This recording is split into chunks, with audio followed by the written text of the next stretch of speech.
Welcome to Shorthand Dictation Practice. Today's dictation, Shorthand Transcriptions, by Sir Kailash Chandra.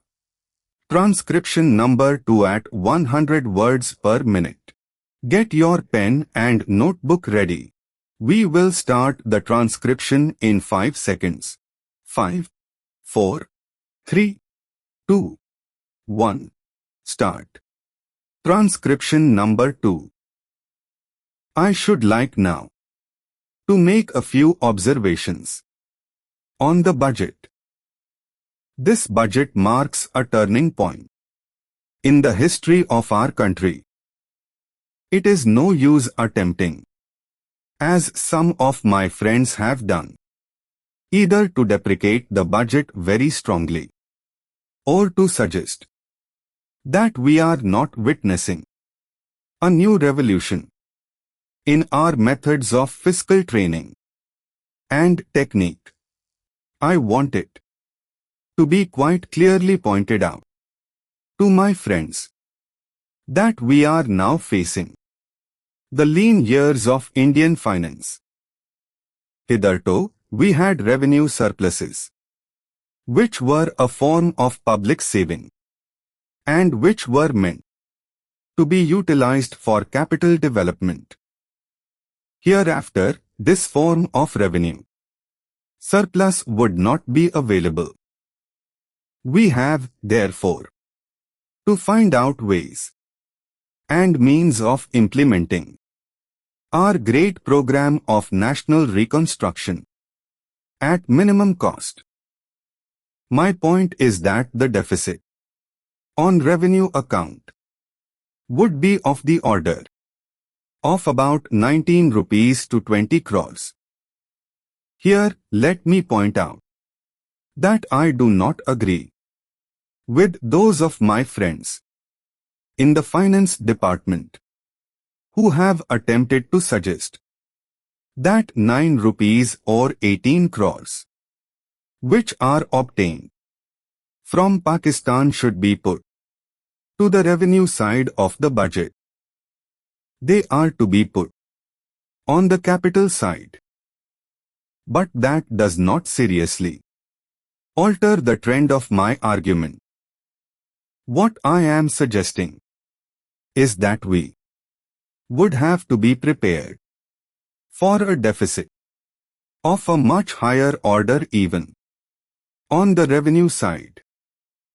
That itself should make us realize that there are very many problems which we have to face, and that we have to undertake ways and means of increasing the resources of our country so that it might be possible for us to have a greater amount of surplus or a greater amount of public saving for the purpose of financing capital development.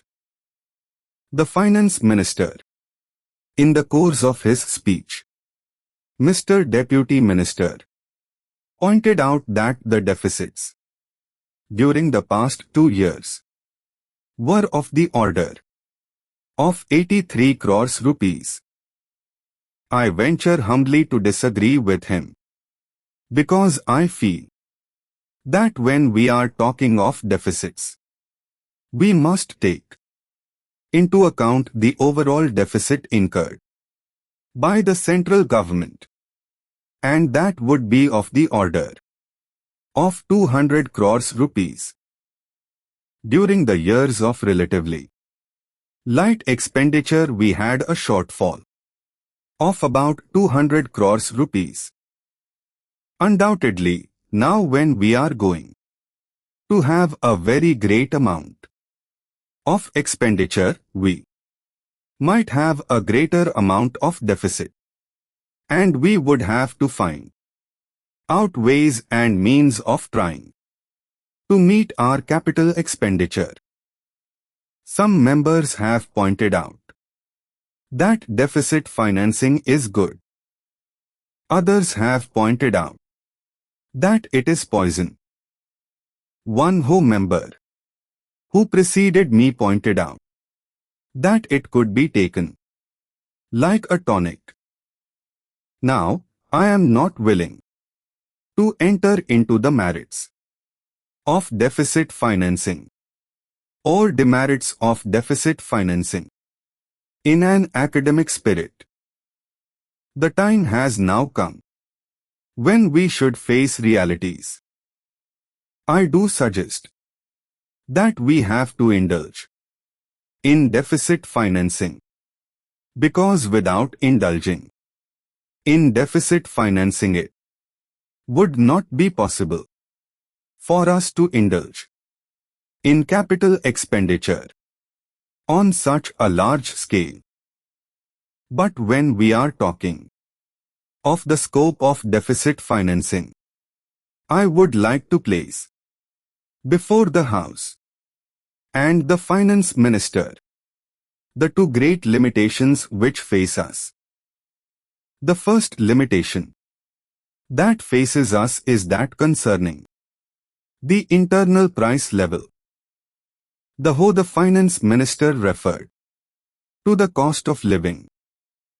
He said that he was going to keep a watch over the cost of living so that it may not shoot up within a short period and make a mess of the plans of capital development. But there is another limitation which has also to be borne in mind, a limitation which has not received as much notice as it should have done in all the discussions that have taken place on deficit financing. That limitation is the external limitation, or the limitation which arises on account of our balance of payments position. I think this is as important, Mr. Deputy Speaker, as the internal price level, and I should like to elaborate that particular point a bit more, because I feel that a time will shortly arrive when we might have either to reconsider our policy or might even have to leave the sterling club of which we are a member. The second serious limitation is as serious as the first. What would be the consequences of deficit financing on our balance of payments?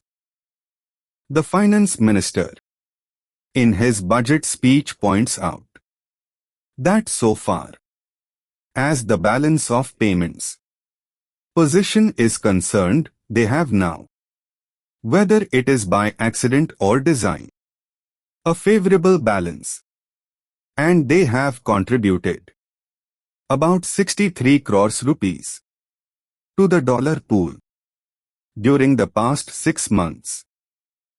But the moment we indulge in deficit financing, we have to be prepared for worsening of our balance of payments.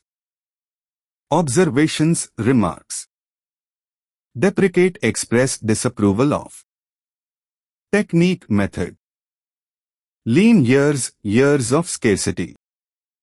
Hitherto, till now. Up to this time. Hereafter, after this time, in future. Overall, including everything. All round, not to be confused with overhaul, which means change completely. Incurred, created. Relatively, comparatively. Shortfall, deficiency. Deficit financing. When in a year's budget, revenue is less and expenditure is more, government resorts to deficit financing by printing currency beyond gold reserves. Preceded, went before another person, not to be confused with proceeded, which means went forward. Merits, advantages, plus points. Demerits, disadvantages. Academic spirit, as in studying a subject theoretically. Indulge in. To get involved, always followed by the preposition in. Make a mess of, idiom. To create great confusion. Shortly, in the near future, different from recently, which means in the recent past. Sterling Club, group of countries which accept the pound sterling as a mutually exchangeable currency. This completes today's dictation. Practice well and see you in the next session.